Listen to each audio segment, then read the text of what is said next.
Hello students, welcome to the new session of English class. We have already completed our poem. Now today we are going to start our new chapter. The title of the chapter is Washing Clothes with My Mom, which is written by J. Me. So students, this chapter is about a writer that when he was child, जब वो छोटा था तो वो किस तरह से अपनी मम्मा की हेल्प करता था. हम भी जब अपने घर में बहुत सारा काम हो जाता है तो हम अपने एल्डर्स जो होते हैं उनको हेल्प आउट करते हैं. तो इसी तरीके से जब राइटर जब छोटा था तो उसे लगा कि उसकी मम्मा बहुत काम कर रही हैं, तो उन्होंने किस तरह से राइटर ने उनकी हेल्प की, यही इस चैप्टर में बताया गया है. So let's start the reading of the chapter. Take a pencil in your hand so you can underline the difficult words. Circle 7 more household tasks in the word string. So here a string of words are given और इस string में ऐसे नाम छुपे हैं जो household related, household मतलब घर के जो कामकाज हैं वो वाले काम यहाँ पर छुपे हुए हैं इस स्ट्रिंग में. You have to find out. The first one is done for you like cooking. Cooking हमारे घर का ही काम है, घर में हम कुकिंग करते हैं, तो ऐसे बहुत सारे काम हैं जो हम घर में करते हैं. यहाँ आपको उनको ढूंढना है और उन्हें सर्कल करना है. ना next, do you help with house hold task. Which one do you like doing more. क्या आप कभी अपने घर पे घर के काम में मदद करते हैं अपने पेरेंट्स को या एल्डर्स को, और कौन सा काम आपको करना अच्छा लगता है. Okay, now let's start the reading. I was raised in a family of 14 people in a home with only one bathroom. Needless to say, scheduling bath time in my home was more than a simple task. When I was 7 years old, I learned the only way to get sufficient bath time was to wake up early before my siblings.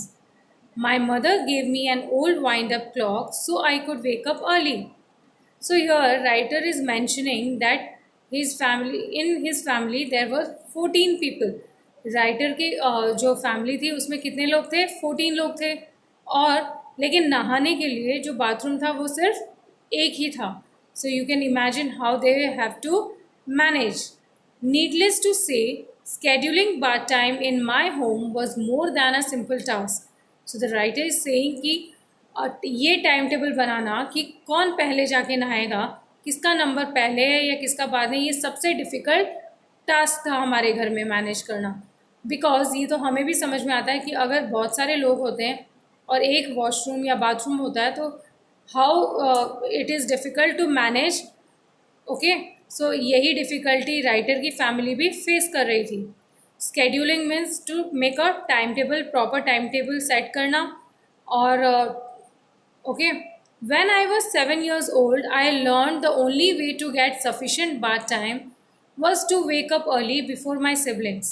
So writer कह रहे हैं कि जब वो 7 years old का था तो उसने ये सीखा था कि अगर आपको प्रॉपर बाथ टाइम चाहिए, नहाने के लिए सफिशेंट टाइम चाहिए, तो ये ज़रूरी था कि मैं अपने भाई बहन या फैमिली में जो मेंबर्स हैं उनसे पहले उठ के नहाऊं, तभी मुझे सफिशेंट टाइम मिल जाएगा फॉर बाथिंग. Siblings means छोटे भाई बहन, brothers or sisters. My mother gave me an old wind-up clock so I could wake up early.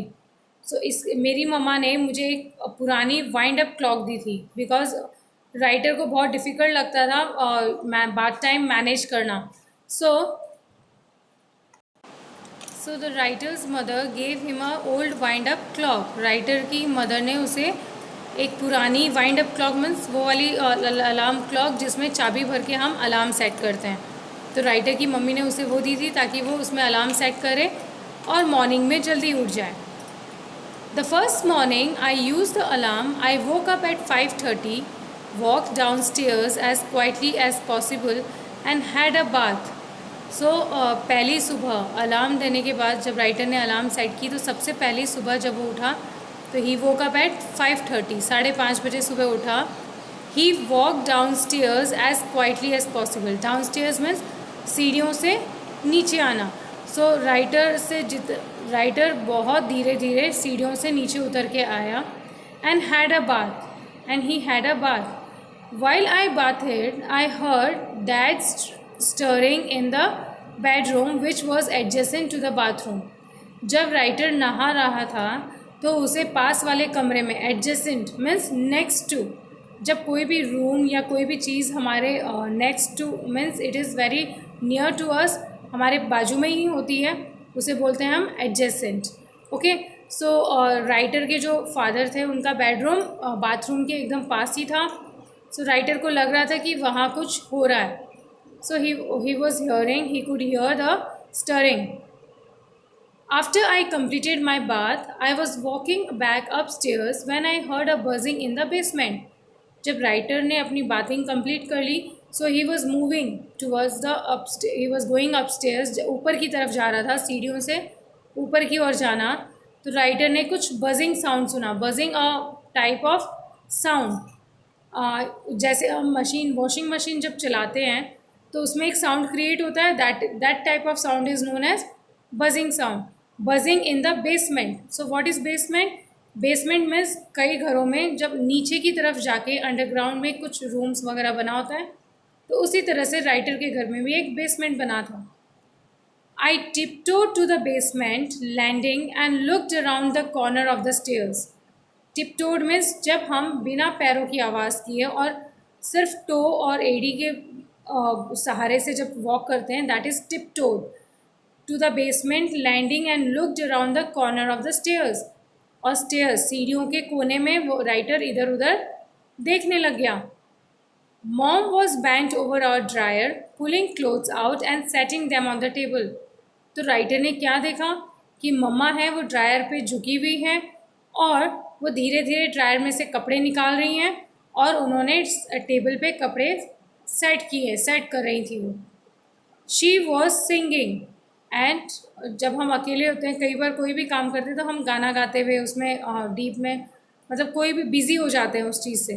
तो उसकी मम्मा भी अपना काम कर रही थी, plus she was singing. Without turning around she said, what are you doing?